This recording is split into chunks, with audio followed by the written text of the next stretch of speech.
शिवरीतील अवैध दारूधंद्यावर तरुणांचा थेट हल्ला। नमस्कार, आपण पाहताय केपी न्यूज आणि मी किशोर कामते।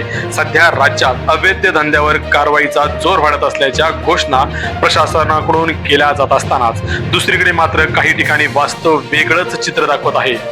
पुरंदर तालुक्यातील शिवरी परिसरात अवैध दारू विक्रीचा व्यवसाय खुलेआम सुरू असल्याचा धक्कादायक प्रकार समोर आला आहे। पोलीस प्रशासनाच्या कारवाईच्या घोषणेनंतरही येथे ग्राहकांच्या रांगा लागत असल्याचे व्हायरल व्हिडिओ मधून स्पष्ट होत आहे।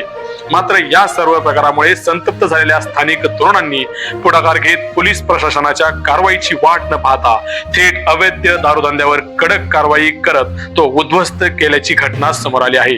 या घटनेचा व्हिडिओ सध्या सोशल मीडियावर मोठ्या प्रमाणात व्हायरल होत आहे।